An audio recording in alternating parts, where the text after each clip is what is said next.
Hello everyone. Today in partnership accounting, retirement of a partner, I am going to discuss the next topic, that is accounting treatment of reserve, accumulated profit and losses at the time of retirement of partner. Dear student, in this video I will discuss the journal entries related to distribution of reserve, accumulated profit and losses when a partner retire from the firm. Let's see the topic. Accounting treatment of reserve, accumulated profit and losses.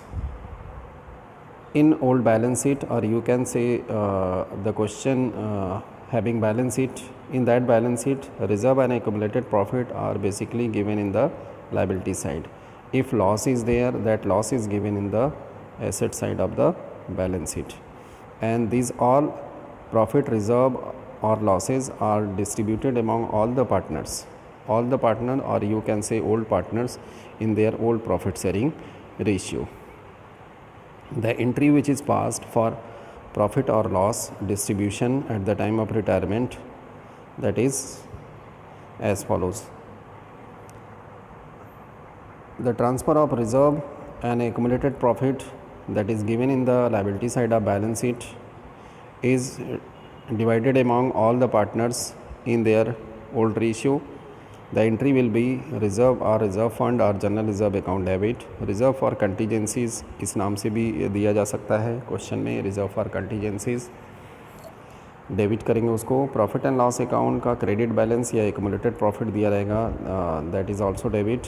Specific reserve में इस तरह के reserve हो सकते हैं: investment fluctuation reserve और fund account debit, workman compensation reserve और fund account debit, joint life policy reserve और fund account debit. To all partners capital और करंट अकाउंट. कैपिटल अकाउंट हम तब क्रेडिट करेंगे जब पार्टनर्स की कैपिटल अकाउंट जो है वो फ्लक्चुएटिंग कैपिटल मेथड के अकॉर्डिंग प्रिपेयर किया जा रहा है, और अगर पार्टनर्स की capital account fix capital method के अकॉर्डिंग होगा तो फिर पार्टनर्स करंट अकाउंट को यहाँ पे क्रेडिट किया जाएगा. और ये जो भी डिस्ट्रीब्यूशन किया जाएगा प्रॉफिट या रिजर्व का, ये सभी ओल्ड रेशियो में किया जाएगा पार्टनर्स के बीच में. तो सभी पार्टनर्स की, ऑल पार्टनर्स कैपिटल अकाउंट को या करंट अकाउंट को हम यहाँ ओल्ड रेशियो में क्रेडिट करेंगे.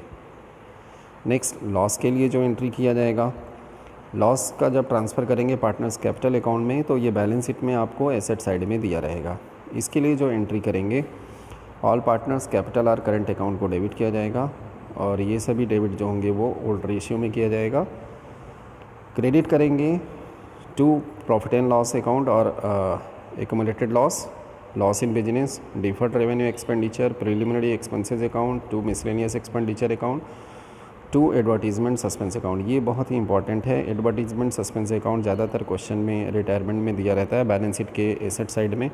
तो इन सभी को वन बाय वन क्रेडिट करेंगे, और ये सभी जो पार्टनर्स कैपिटल अकाउंट में डेबिट किया जाएगा, ये ओल्ड रेशियो में इसका डिस्ट्रीब्यूशन या ट्रांसफ़र किया जाएगा.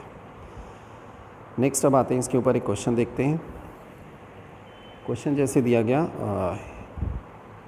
Inder, Gajendra and Harinder are partners sharing profit in the ratio of 3:2:1. Inder retires and the balance sheet of the firm that date was as follows. Balance sheet में आप ध्यान दें, यहाँ पे सिर्फ जनरल रिजर्व दिया गया है, इसकी एंट्री करनी है. कोई लॉस नहीं है, कोई अदर स्पेसिफिक रिजर्व नहीं है, तो बहुत सिंपल सी एंट्री बनेगी. जनरल रिजर्व अकाउंट को यहाँ पे डेबिट कर दिया जाएगा और ऑल पार्टनर्स को क्रेडिट किया जाएगा in their old profit sharing ratio. तो एंट्री यहाँ पर बन गया general reserve account debit to Inder's capital account, to Gajender's capital account, to Harinder's capital account.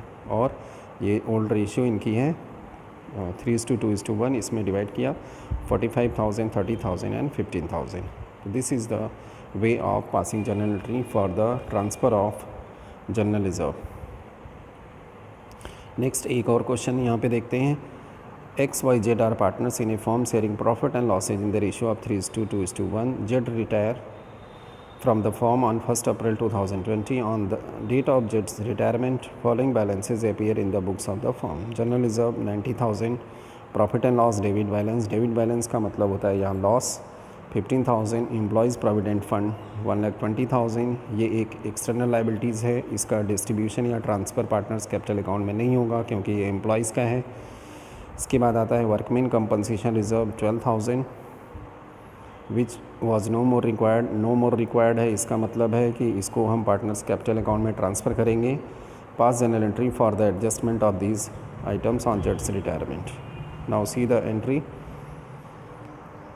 General reserve account debit करेंगे, वर्कमैन कंपनसेशन रिज़र्व को भी डेबिट करेंगे क्योंकि इसकी ज़रूरत नहीं है। तो 90,000 का यहाँ पे जनरल रिज़र्व है और 12,000 का वर्कमैन कंपनसेशन, दोनों को डेबिट किया। To all partners capital account किया, इन सभी को क्रेडिट किया और ये क्रेडिट हम करेंगे इनकी ओल्ड रेशियो 3:2:1 में 51,000, 34,000 एंड 17,000।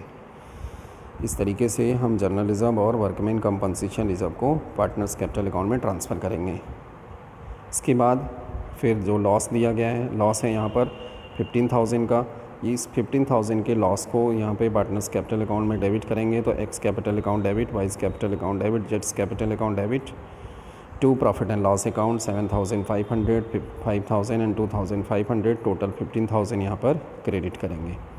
तो इस तरीके से यहाँ पर इसकी एंट्री किया जाएगा जब प्रॉफिट, एक्यूमुलेटेड प्रॉफिट या स्पेसिफिक रिज़र्व दिया होगा या लॉस होगा, तो बुक्स ऑफ अकाउंट में इस तरीके से एंट्री पास किया जाएगा।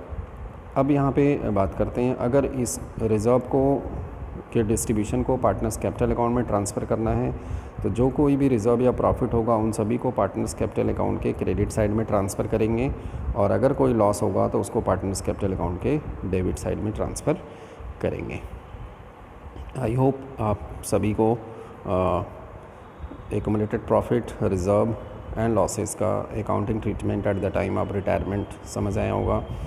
इसके आधार पे आप अपनी टेक्स्ट बुक से, एनसीईआरटी बुक से क्वेश्चन को सॉल्व करेंगे। अगर आपको किसी क्वेश्चन में प्रॉब्लम आती है तो आप कमेंट बॉक्स में कमेंट करिए, मैं उसका सलूशन आपको प्रोवाइड करूँगा। Thank you very much for watching this video. Keep watching, like and share.